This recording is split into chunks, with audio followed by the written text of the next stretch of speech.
And now this one, okay, is Felicia inspired at all by Wayne Thiebaud? Not just the food aspect, but the vibrancy of everyday stuff.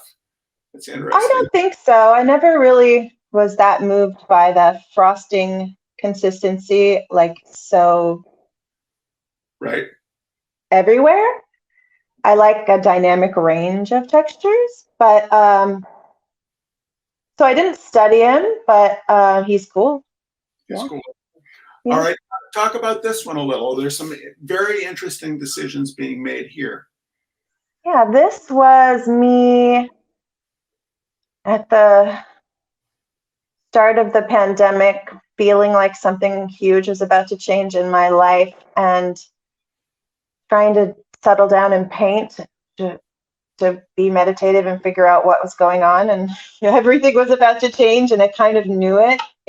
So it's an image I liked about veggies I grew and pickles I made, but really it's like light. I made up a lot of like the background where there's like light, and it's kind of like stars or space or just pink and goldy colored, like really thick pieces. It's completely abstract, but it's conceptual because it was like um, on the periphery, I can see something. I don't know what it is. So I was just painting a still life and using it as a vehicle to meditate and try to figure out what was coming. Mm-hmm. It I think, again, this is really interesting to go from the carefully observed, rendered, the pickle jar, and then you have these on the upper right and lower left, these completely abstract mark makings of the effervescent bubbles on the right and the graphic, the red highlights on the lower left, and then enigmatic the enigmatic banana-like edge form over there on the middle right. I think it was like a manila envelope. Yeah, I It's like enigmatic. it. I'll give it. We'll go with enigmatic.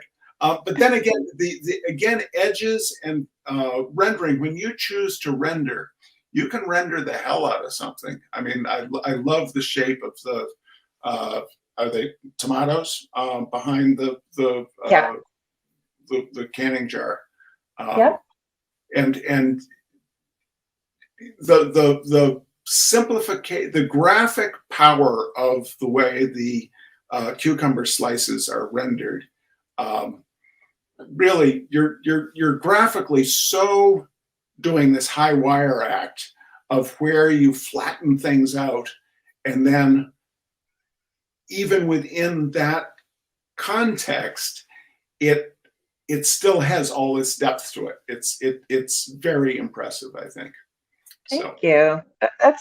I love hearing that. That's nice. As I'm just sitting here being like, whoa, dude, your domestic life was about to dissolve into the abyss. That's what was happening here. You were making pickles, and on the periphery, like mystical stuff was coming in, and like it's like me owning a house, a very 1950s house in Detroit, and making pickles and having a garden was dissolving around the edges than when I made this. And I mean, I never would make a painting that like with the literal intent of saying that, because obviously you don't know what's happening in the moment, but kind of cool.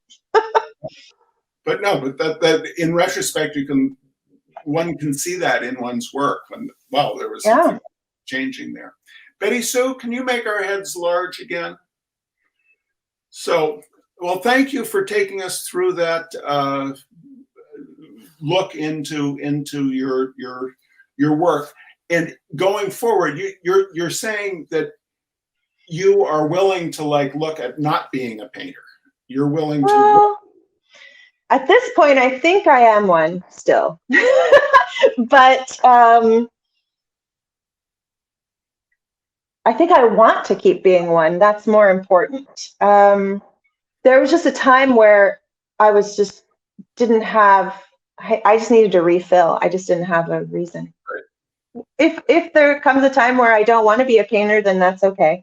Okay, Yeah. that's that's a good way to look at it, I think. We did have one last technical question, which was that you usually paint on wood. Do you prepare the wood in any way, and why wood? I paint on all the things. I paint on Arches oil paper for little paintings. I paint on wood. I just buy cradled birch from like Blick, and I buy it unprimed, and then I, use the PDA size or whatever. You can use rabbit skin glue, depending on what you're doing, and then prime it, gesso it myself. Just with acrylic gesso. I tried the whole wisdom of the masters with the rabbit skin glue and the oil, and I didn't find it that much better for me. Right, and it's much easier to just do to just use the acrylic gesso. Well, thank you, Felicia, for taking the time to talk with us. And I urge folks to take a look at your work. You're just FeliciaForte.com. Yep. And it'll be fascinating to see what you do next. So thank you. Thanks for having me. It's been super fun. All right. Thank you all, and we'll see you in a couple of weeks. Take good care.